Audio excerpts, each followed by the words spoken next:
여러분 안녕하세요. 리얼라이즈 스쿨의 나무위키 손성민입니다. 외교부는 최근 홍콩시와 관련해 홍콩을 여행 자제국으로 상향 조정했습니다. 홍콩의 구의원 선거가 범민주 진영의 압승으로 끝났지만 아직까지도 시위대와 정부의 갈등은 지속되고 있는 상황인데요. 그래서 오늘 준비한 주제는 바로 홍콩 시위입니다.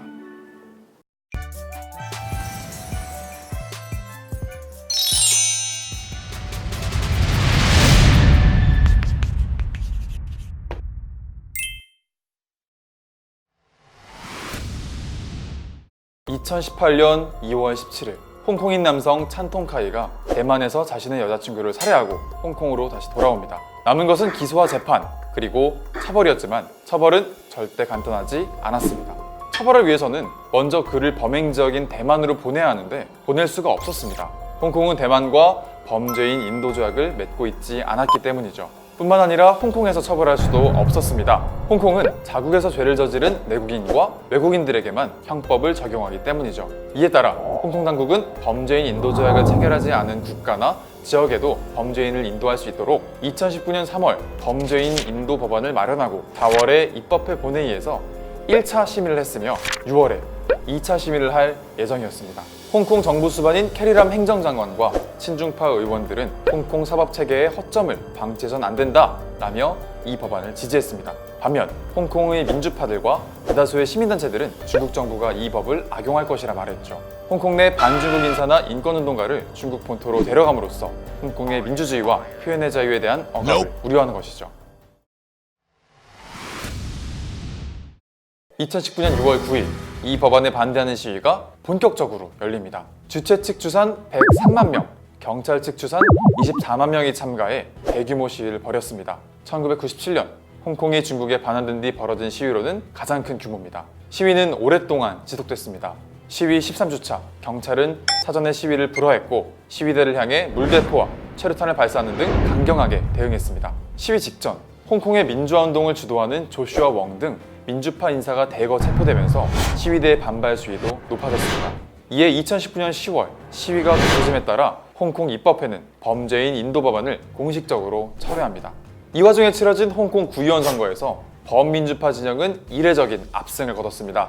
현지 매체에 따르면 범민주파는 452명을 뽑는 이번 구의회 선거에서 친중파를 누르고 18개 구의회 중 17개를 차지했다고 합니다. 홍콩 행정장관 선거인단인 1200명 중 구의원목 117명도 범민주 진영에서 더 많이 배출할 수 있게 된 거죠. 게다가 71.2%라는 역대 최고의 투표율을 기록했다는 점에서 이번 선거의 의미는 더욱 크다고 합니다. 그렇지만 시위는 다시 격화됐습니다. 시위대는 첫 번째, 송환법 완전 철회.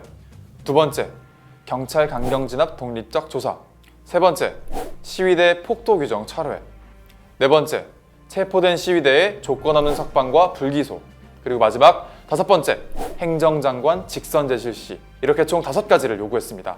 그러나 캐리람 행정장관은 송환법 철회는 이미 받아들였으며 이를 제외한 다른 요구사항들도 이미 정부의 입장을 분명하게 설명했다라고 밝혀 시위대의 요구 수용 가능성을 일축했습니다. 이를 두고 전문가들은 시위대의 분노는 선거 압승에도 불구하고 달라질 것이 없다라는 좌절감에서 비롯된 것으로 보인다라고 말했습니다.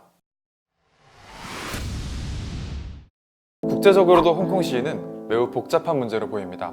2019년 11월 트럼프 대통령은 중국의 강력한 반발에도 불구하고 홍콩 인권 민주주의 법안에 서명했습니다.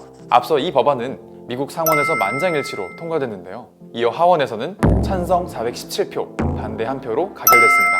트럼프 대통령은 나는 중국과 시진핑 주석 그리고 홍콩 국민들에 대한 존경을 담아 이 법안에 서명했고 이 법안은 중국과 홍콩의 지도자들과 대표자들이 서로의 차이를 평화적으로 극복해 오래도록 평화와 번영을 누리기를 희망하며 제정됐다 라는 내용의 성명을 발표했습니다.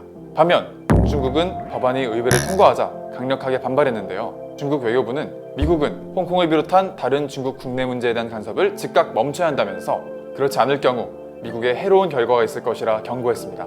이처럼 미국과 중국이 서로 상반된 입장을 보이고 있고, 이에 따라 홍콩 시위와 미중 무역 전쟁이 서로에게 미칠 영향이 주목되는 시점입니다. 시위대는 정부의 5대 요구 수용 불가 입장에 변화가 없을 경우 투쟁의 강도를 높이겠다고 말했습니다. 이에 홍콩 정부 역시 강경한 진압을 시사했죠. 부디 더 많은 피해가 없기를 바라면서 전 다음에 더 유익한 영상으로 돌아오도록 하겠습니다. 이번 영상이 도움되셨다면 좋아요와 구독, 그리고 알람 설정까지 눌러주시고 다음에 만나요.